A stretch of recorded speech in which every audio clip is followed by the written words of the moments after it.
Dobro večer, draga i brojna publiko. Jako mi je drago i da se vidimo opet ovdje na ovoj pozornici našoj pred premijerom predstave Dječak. Sa mnom je Davor Špišić, on je autor, prozni i dramski pisac, je osoba koja, evo malo prije u ovom nekom našem predrazgovoru, nekoj uvertiri, rekla sam i da si kulturni djelatnik i netko koji je prisutan na našoj sceni literarnoj i kulturnoj na način da je i stvaraš i da je tretiraš pišući kritike, upoznavajući neku širu čitateljsku publiku i sa drugim autorima. Dobro nam došao u Dubrovnik. Hvala lijepa i lijep pozdrav svima u gledalištu. Jako se divno osjećam večeras. To sam već dok smo putovali radeći razgovor za Radio Dubrovnik rekao da mi je zaista neizmjerna radost i ponos i čast da konačno uživo mogu kontaktirati i osjetiti bilo dubrovačke publike. Nažalost, nisam do sada imao tu sreću. Prije par godina je bila ovdje koprodukcija Kolarina i kazališta Marina Držića u režiji Paola Tišljarića. Su radili moj komad karaoke show. Nažalost, nisam mogao onda doći na premijeru i predstavu nisam uživo vidio, nego samo snimku uvijek kad god su negdje bili na gostovanjima nisam mogao i kažem nisam osjetio taj miris i sluh sa dubrovačkom publikom za koju znam da je sjajna.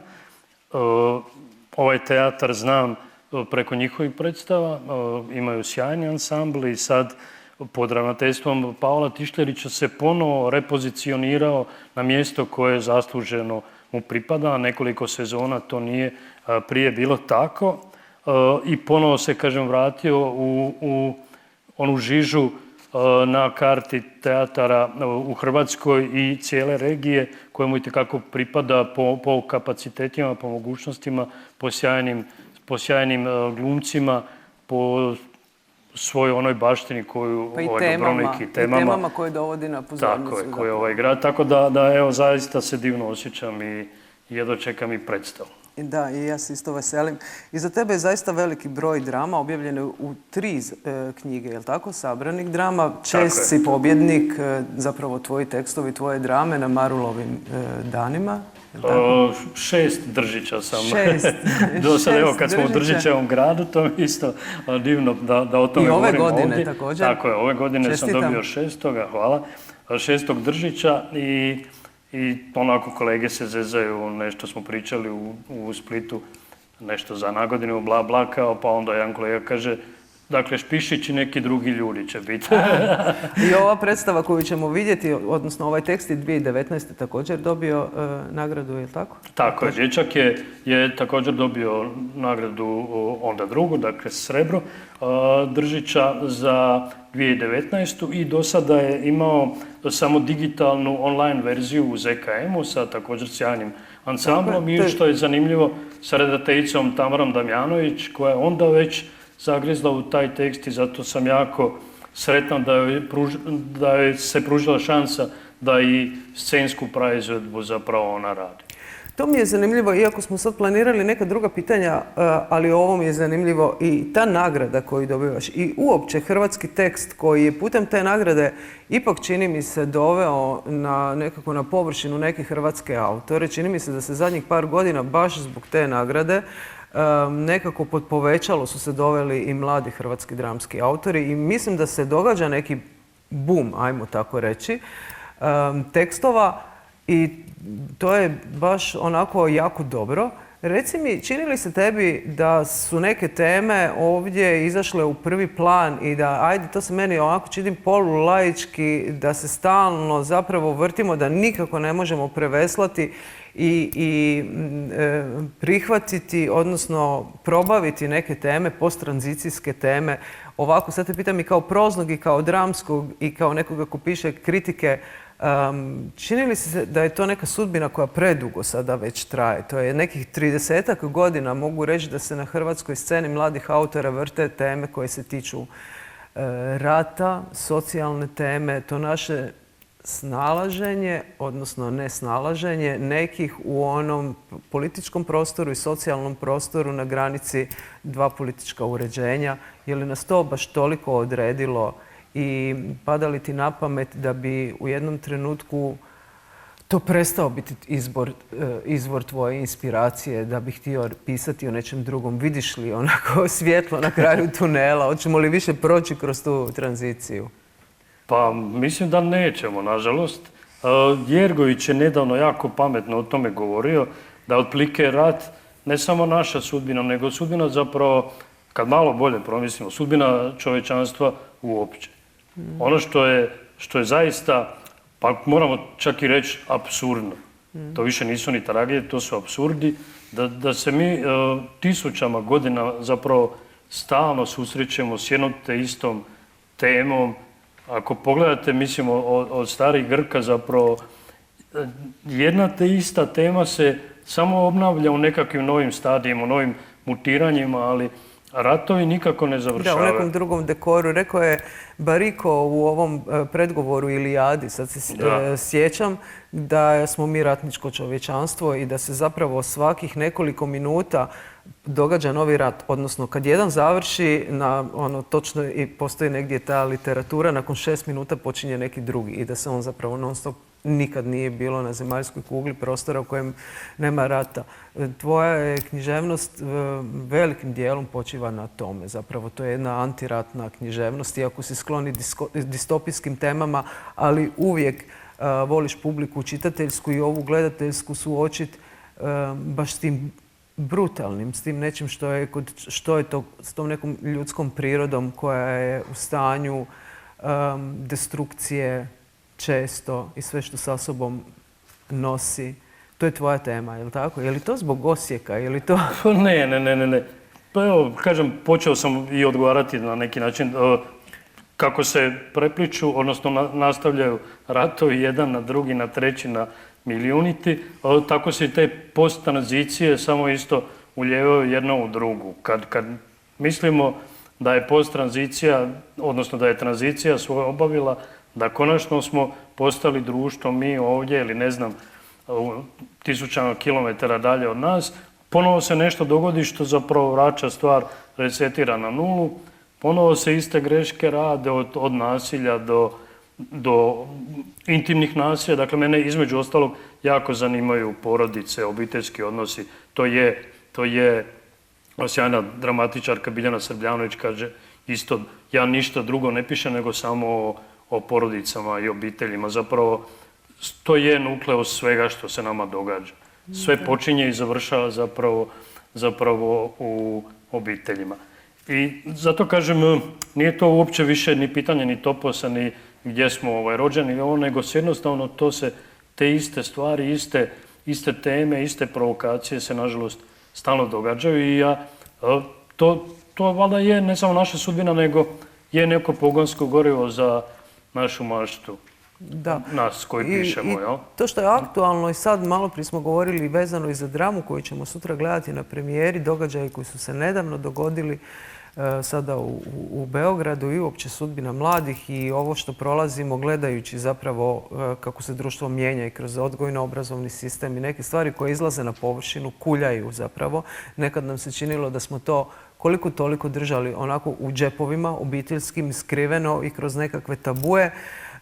Sada, je li to zbog tehnologije koja je na neki način produžetak, čini mi se, ljudske psihe, odnosno čini vidljivom nešto što je i dostupnijim i bržim, nešto što je prije bilo skrivenije, je li to zbog toga? Na koji način možda tretiraš te nove trendove, tehnologiju, brzinu, mlade ljude, kad to dovodiš na scenu i te teme kad dovodiš na scenu ili u roman, čini li ti se da time nešto mijenjaš? Misliš li da je svrha kazališta još uvijek i zadaća kazališta ta da nešto osvijesti, približi? Da li se ti kao autor, jesi li zadovoljan kad se nešto postavi kao neki komad? Kad to vidiš, imaš li osjećaj da si odradio neki posao, da si približio neki tabu?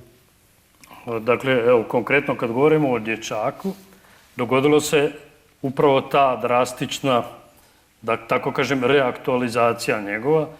Tekst je napisan 2019.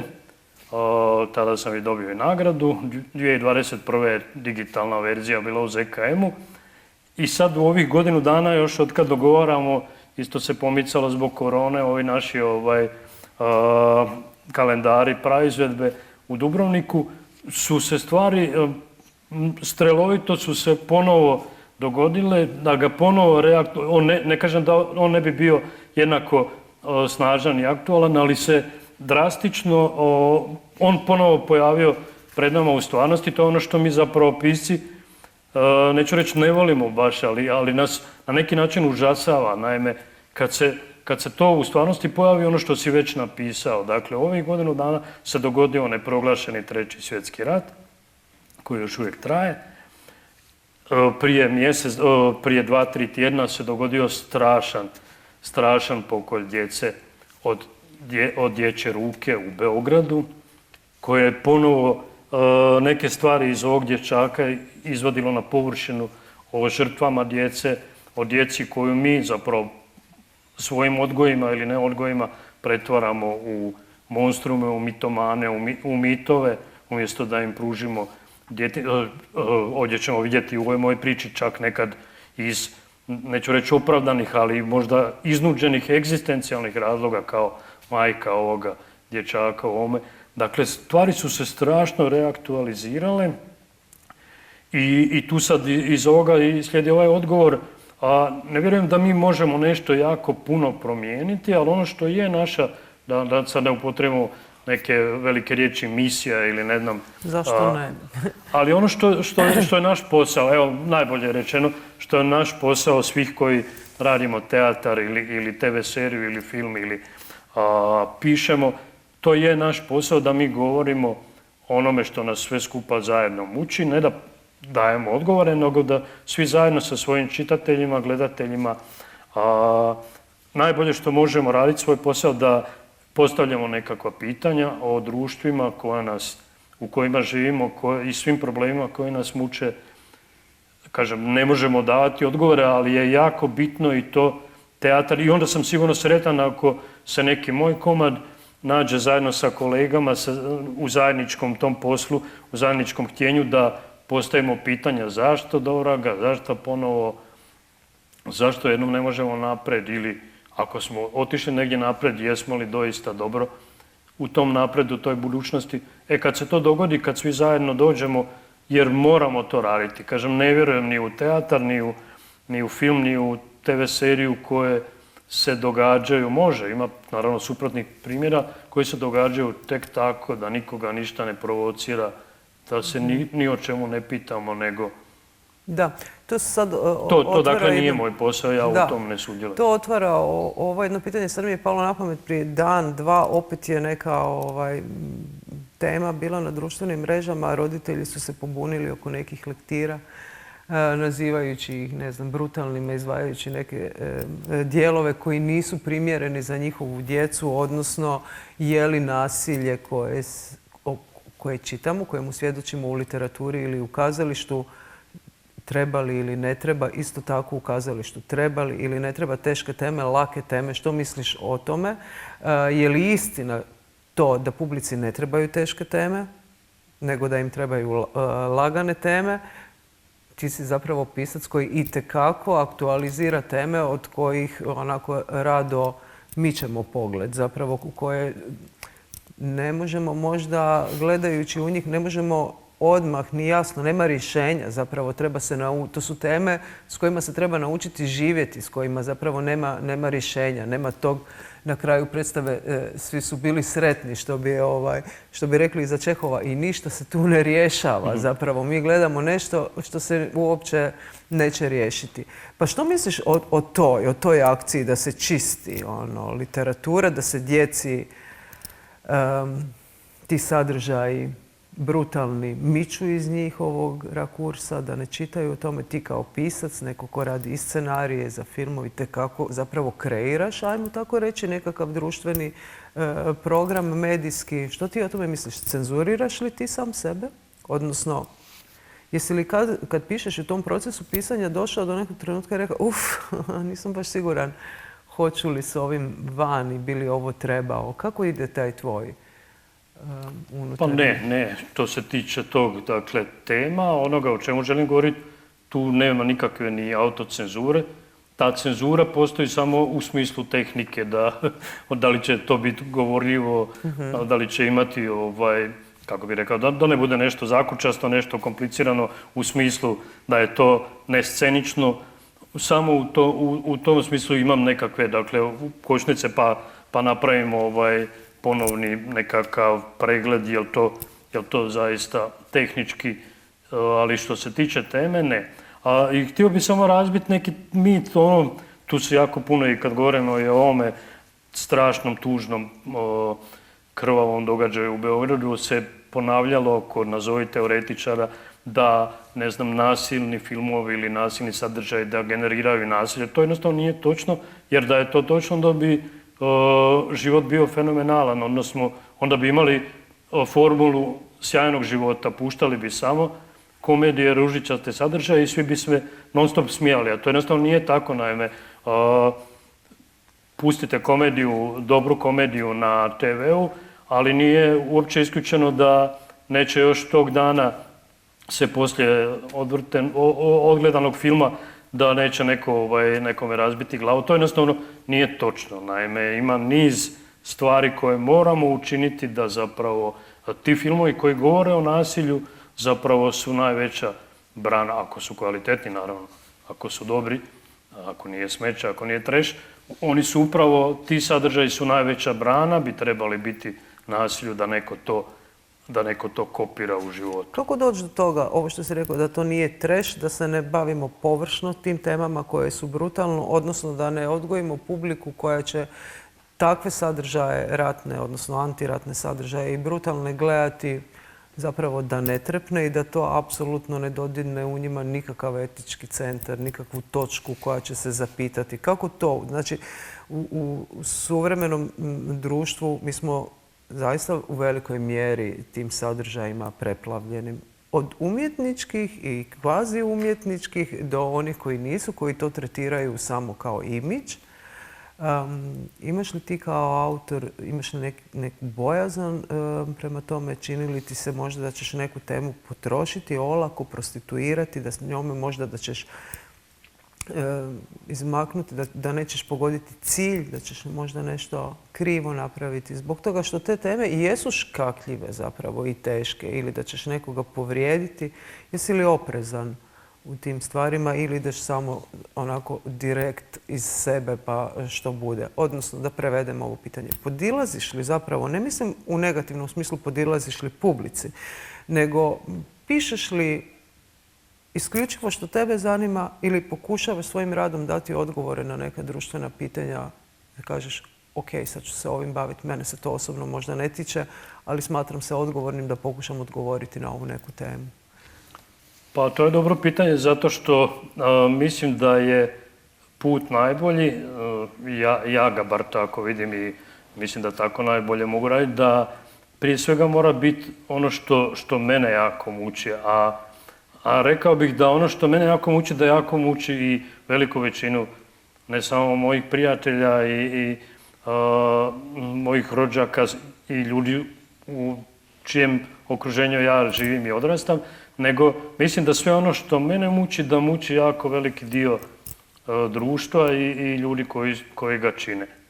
I mislim da je onda to put da, ako bih, recimo, ako tražim priču što bi u ovom trenutku htio raditi i ako nešto,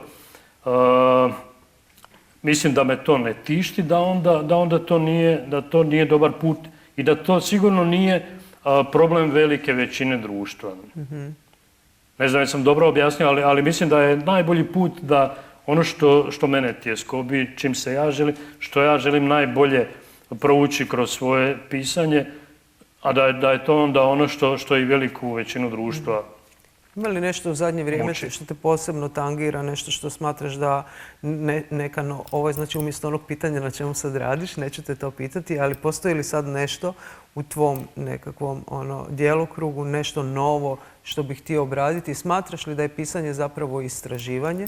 Krećeš li od nekakvu formirane teme ili pišući zapravo istražuješ i pronalaziš neke nove veze i izvorišta koje ti daju onda rješenja. Smatraš li da je pisanje u principu kao neko rješavanje jednadžbe nekog problema? Je, dakle, mislim, ja sam loš uvijek bio u matematici, tu 2, 3 sam valjda imao u osnovnoj školi, kasnije dvice, tako da je možda preuzetno da ja kažem da je pisanje matematika kao i glazba, ali jer o matematici nemam pojma, ali je jako imate tih dodirnih točki, mora se jako puno stvari posložiti gotovo kao nekakvu jednadžbu. Ono što siguran sam nema tih para ili ima, to bi morali biti milijuni dolara da mi neko sad na konto prebaci pa da ja nešto krenem raditi što potpuno mene ne intrigira, ne vuče, ne tišti. To gotovo da mogu reći nema tih para. Evo konkretno sad za dramu koju sam dobio zadnjeg Držića za ženu himnu, to je bilo u početku prije nego sam i slao za Držića, taj konkurs je uvijek pod šiframa, dakle, anonimno žiri procjenjuju samo kvalitetu djela. Smo razgovarali nešto sa redateljem Raponjem koji mi je dao ideju da li bi radio predstavu, to jest da li bi napisao dramu o Pauli Preradović, autorici austrijske himne, što je meni bila prva vijest, inače unuci Petra Preradovića. Rekao sam, evo, baš iskreno da nemam pojma uopće o ženi, da ću malo proguglat, da vidim i sad da li tu nešto ima čime bi se ja želio baviti. I onda kad sam krenio, kad su se meni dizne otvorile, što se kaže, kad sam ja vidio sve te slojeve što mene vuče u životu te žene, u tragediji te žene, u usponima i padovima, ne samo nje, nego njegov generacije i njenih predaka i šta tu sve se prelama kroz 20. stoljeće i kraj 19. I onda kad se, dakle, meni otvori da je to nešto što ja želim u ovom trenutku govoriti i da je to nešto što se prelama sa sadašnjim problemima, sa sadašnjim kaosom, onda krenem u posao. Da, to je ono mozak pisca. Njena je bila onda baka, jel? Pavica Del Ponte. To je prva žena Petra Preradovića koja je izvršila samoubojstvo. Tako je. Bacila se iz tog Ljetnikovca. To je zanimljivo zbog toga, eto, ovim bi nekako najavila još jednu podtemu ovog našeg razgovora, a to je tvoje pisanje mimo kazališta i mimo proze. Zapravo, kritike i članci pišeš za Telegram redovito, je li tako, tjedno. To je zapravo jedan veliki rad, čitateljski i eruditski. Ti si neko ko je non stop zapravo atento i tekako dobro pratiš tokove i trendove. Malo prije smo se složili u tome da je hrvatska književnost unazad nekih godina sad ovdje, ajde, i lirika isto tako, ali ajde da danas nećemo pričati toliko o lirici, nego više o dramskom i o proznom tekstu, dovela na scenu zaista zanimljive mlade pisce i ja mislim da možemo biti jako zadovoljni. Toga ima zaista i puno i različiti su glasovi, pogotovo su i ženski glasovi mladi, jako zanimljivi. To dokazuju i nagrade. Kako ti to vidiš i ocjenjuješ? Ajde, daj nam neki sad, znaš, onako usporedni, ti si 61. godište, ako se ne varam, znači već dosta mladci, ali recimo da imaš utakmica u nogama i da imaš i neko sjećanje, ajmo tako reći, na 80. 90. godine imam i ja. I ono što mene zbunjuje kad vidim da su ti neki mladi autori rođeni 2000 i neke, ja mislim, Bože, kao pa to su djece, onda čitam te tekstove i čini mi se nekad, budući da ja radim u školi, mislim se, Bože, što će biti kad ova djeca izađu van, ništa ne znaju. I sad vidim da ti koji ništa ne znaju, odnosno koji možda ne pamte ono nešto što mi pamtimo, a to je još uvijek bivša država i rat i sve to skupa, oni o tome pojma nemaju, ali stvaraju jednu književnost zaista žestoku i dobru. Ajde sad mimo tvog vlastitog rada, ukratko neki kroki, što vidiš tu, koliko ti to dobro, kako ocjenjuješ tu našu scenu? Pa je odličan je šlagvort, jer si spomenula upravo i liriku i mlade i neki novi val autorica. Odličan mi je šlagvort zato što baš na području dramskog pisma se dogodio jedan val fenomenalnih autorica, Lidija Deduš, Monika Herceg, Valentina Mavretić, koje su došle iz lirike, odjednom su promijenile, da tako kažem, agregatno stanje, povuklo ih je nešto u mediji drame i stvorile su u zadnjih 2-3 godine niz fenomenalnih, snažnih dramskih ostvarenja i dakle jako brzo su se nametnule i to je baš onako zanimljiv fenomen što iz tog nekog lirskog pisma, iz ipak drugog medija ih je povuklo u teatar i pogotovo ne ono da bi to bilo samo neki To nisu hir. dramski tekstovi, ovi tvrdi dramski tekstovi kakve ti pišeš, one su poetski. One su vrlo zanimljive i u strukturama ti tekstovi i u nekakvim backgroundu, kažem, koje one neosporno sa sobom nose i to je ovako baš jedan zanimljiv val i to me i vraća i na odgovor na ovo pitanje. Jednostavno nije istina da mi zaostajemo za svijetom, evropskom scenom ili svjetskom. To jednostavno nije istina jer na polju književnosti, filma, televizijske produkcije, slikarstva, muzike, zaista imamo i stalno se događaju nova i nova jaka imena koja zaista bez ikakve sad floskule ili patetike mogu ravnopravno konkurirati bilo koje sceni. To se naravno uvijek postavlja pitanje male zemlje pa nedovoljne komunikacije, ali to je u današnjem svijetu uvijek i pitanje samog autora. Alati su jako dostupni i čak se može i mimo, ali za neku jaki prodor na svjetsku scenu ipak trebaju, da tako kažem, i sredstva i prijevodi. Ali sigurno to tvrdim da bez ikakvog, evo da se vratimo na najbolji primjer, jedan od najboljih primjera kad je početkom 90-ih, mi smo još tu ratovali, u jednom od ratova balkanskih, kad je početkom 90-ih u Europi, pogotovo iz Velike Britanije, došao onaj val shopping and fucking dramskih tekstova. Otprilike u isto vrijeme su autori u Hrvatskoj radili i Srbiji radili potpuno identične teme i potpuno snažne tekstove na nivou Ravenhilla ili Herovera. To sigurno garantiram. Samo što nisu bili prevedeni ili nisu bili prevedeni, i nisu bili distribuirani na takav način. U tom smislu onda kaskaš za svijetom jer je onda još nismo imali i alate ipak dostupnosti preko mreža i ovo, pa je dakle, ali sigurno sad, pogotovo analitičari koji se tim bave, teoretičari, da sad napravi jedan raster, jednu usporedbu, će sigurno doći do toga da je to apsolutno u vrhu. Smeta li ti kada nas tako vlada neko mišljenje da nas evropska književnost ili kritika percipira kao jedno vrelo uvijek istih egzotičnih tema, rat, nacionalizam i da je to sve o čemu mi u principu ovdje pišemo. Smeta li te to? Smatraš li da je to zapravo da smo mi, sad sam se vratila na ono prvo pitanje, da smo mi na neki način da je stavljen križ preko nas kao nacionalizam, fašizam, tranzicija, siromaštvo, jel? Neko ko želi postati wannabe zapadna kultura. Ne znam, mislim to je uvijek stvar percepcije i uopće ne mogu ja procjenjivati.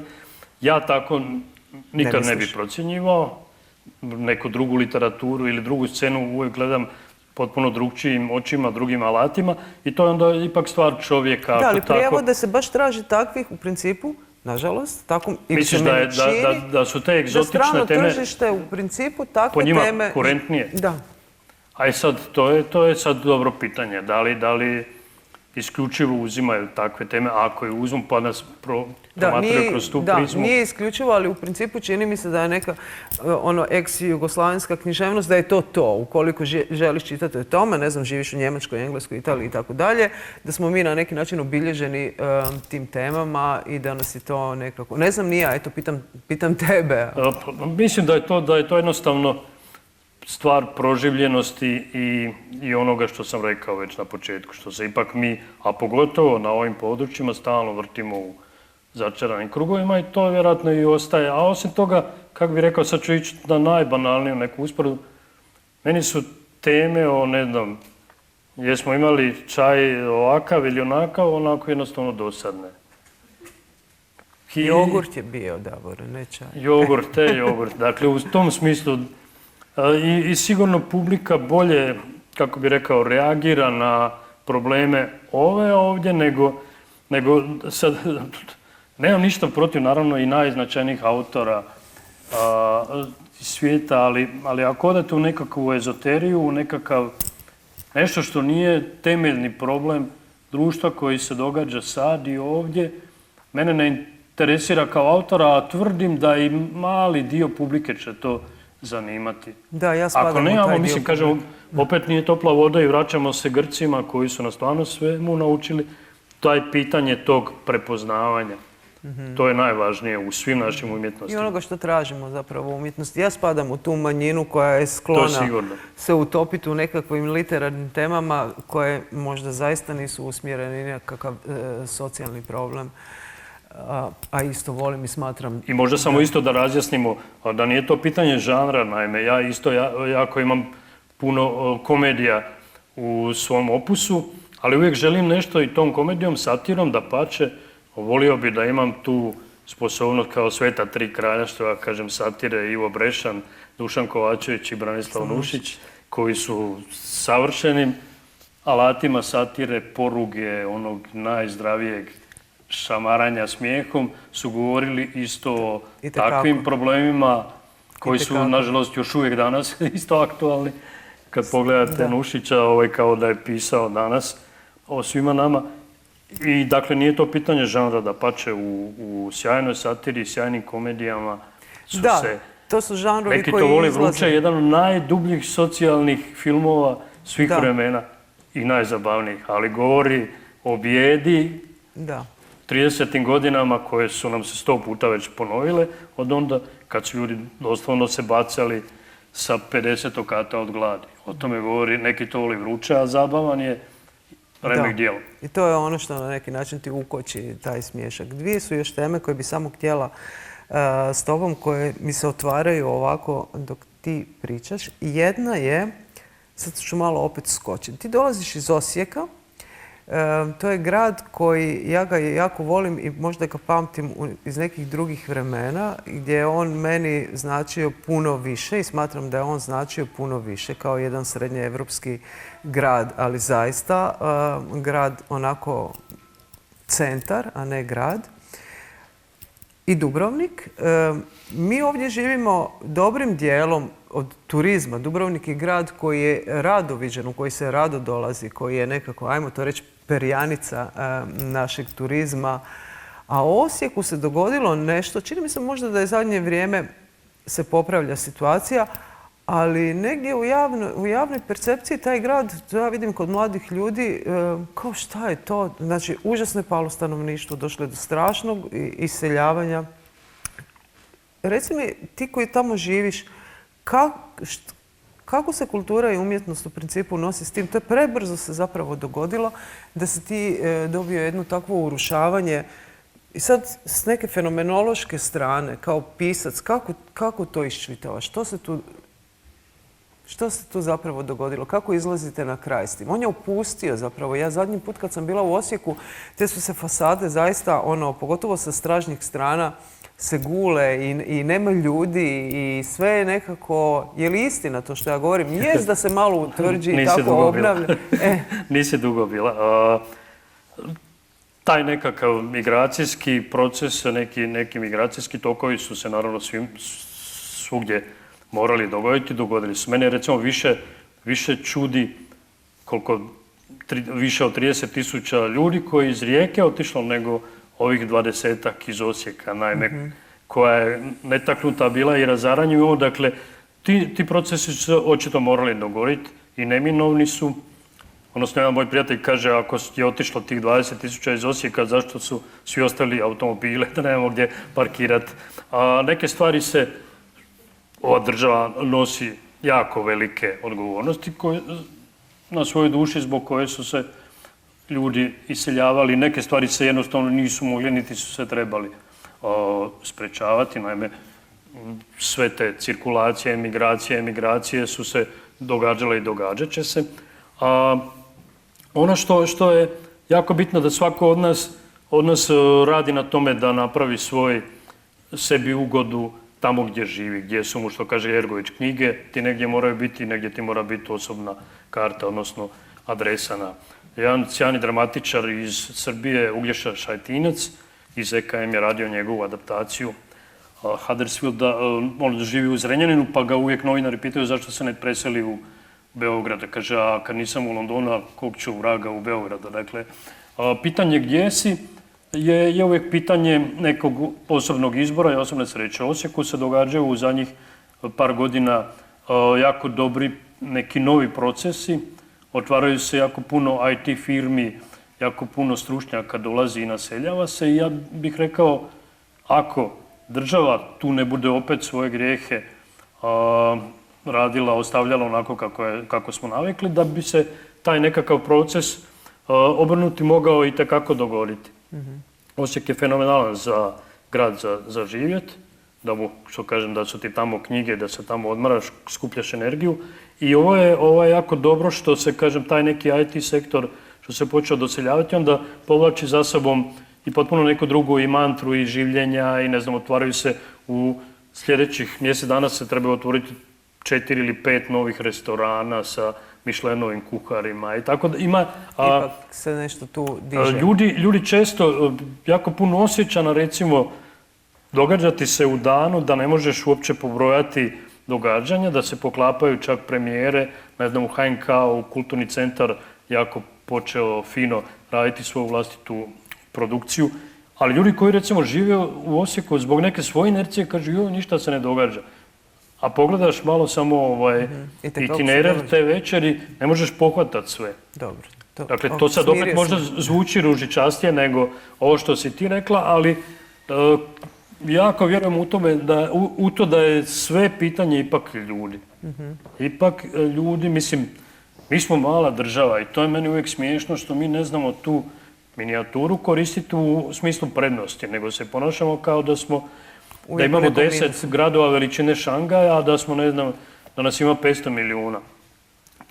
Pa se događa nama da Zagreb ne zna šta se te večeri događa u Dubrovniku, koja je premijera, ili obratno, ili Osijek nema pojma šta je u Zagrebu, a svi smo tu negdje, da imamo željeznicu kako spada, bi putovali 2,5 sata. Valjda ćemo i to doživjeti. Sjever, jug, istok. Čuš kako nam se iza leđa šuškaju nam glumci. Čekamo zapravo, večera će biti generalna proba, a završila bi sad naš razgovor, zapravo oni nas od iza požuruju, da se vratimo još samo kratko o predstavi koju ćemo sutra vidjeti premijeru.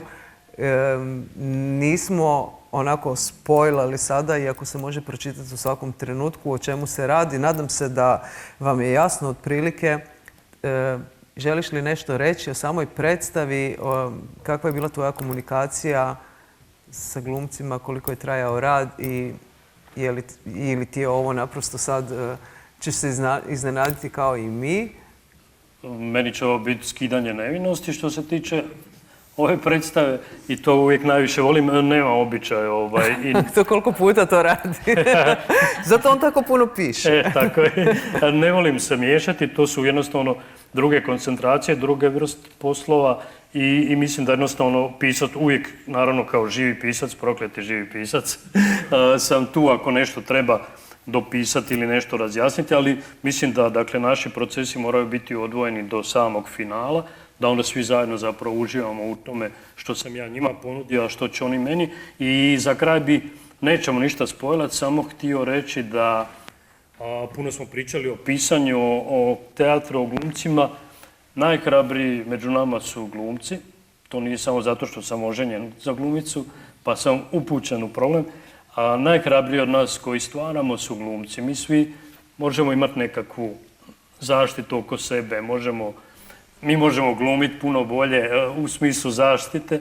Oni su ti koji izlaze van na scenu ispod reflektora, pred kamere i brane ono što smo im mi ponudili, brane sebe, postaju zaista su autori onoga i ja im svaki put ja to koristim uvijek priliku da im se zaista naklonim duboko na hrabrosti. To nije jednostavno i ta umjetnost je najveličanstvenija među našima kojima se bavimo. Hvala ti u njihovo ime, jako si lijepo ovo rekao. Hvala ti na razgovoru koji je zaista bio inspirativan. Nadam se da smo odgovorili, brzo smo pričali na niz nekih tema i da vam nismo bili dosadni. Ovaj bi razgovor mogli onda i prekosutra nakon premijere kao novo, da vidimo sada iz nekog drugog ugla. Hvala još jednom, hvala svima i doviđenja. Ovo je bio Davor s nama. Hvala lijepo.